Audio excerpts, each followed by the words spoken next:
তার ছবির মতোই মলিন হয়ে গিয়েছে তার স্মৃতি। অথচ 5 দশক আগে মুম্বাইয়ের নার্স অরুণা শানবাগের ধর্ষণ কাঁপিয়ে দিয়েছিল গোটা দেশকে।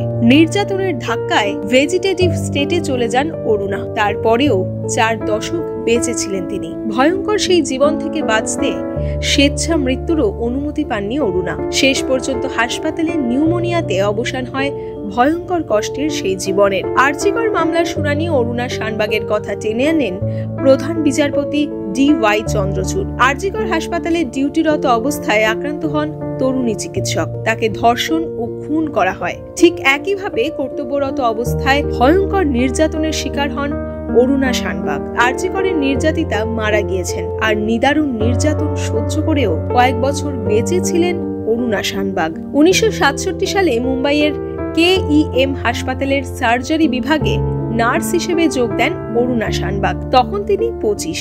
এঙ্গেজমেন্ট হয়ে গিয়েছে একই হাসপাতালের চিকিৎসক সন্দীপ সাক্সেনার সঙ্গে। 1974 সালের প্রথম দিকে তাদের বিয়ে হওয়ার কথা, কিন্তু 1973 সালের 27 নভেম্বর তার সঙ্গে ঘটে যায় হাড় হিম করার মতো একটি ঘটনা। সোহনলাল বাল্মীকি নামে এক ওয়ার্ড বয় অরুণার উপরে ঝাঁপিয়ে পড়ে তার উপর চরম যৌন নির্যাতন চালায়। ধর্ষণের পাশাপাশি তাকে বেডে বেঁধে পায়ু সঙ্গমও করা হয়। এরপর কুকুর বাঁধার বেল্ট দিয়ে তার শ্বাস রোধ করে মেরে ফেলার চেষ্টা হয়। ওই নিদারুণ নির্যাতনের পর বেঁচে যান অরুণা, কিন্তু তার মস্তিষ্কের চরম ক্ষতি হয়ে যায়। অরুণা চলে যান পারসিস্টেন্ট ভেজিটেটিভ স্টেজে বা কোমায়। ওই অবস্থায় 42 বছর বেঁচে ছিলেন অরুণা। শেষ পর্যন্ত মারা যান 2015 সালে। দিনের পর দিন বিছানায় পড়েছিলেন অরুণা। কথা বলতে পারতেন না। সবকিছুই অন্যের উপর নির্ভর করে থাকতে হতো। 4 দশক ধরে তাকে জোর করে খাইয়ে তাকে বাঁচিয়ে রাখেন হাসপাতালের স্টাফরা। তিনি গোটা দেশের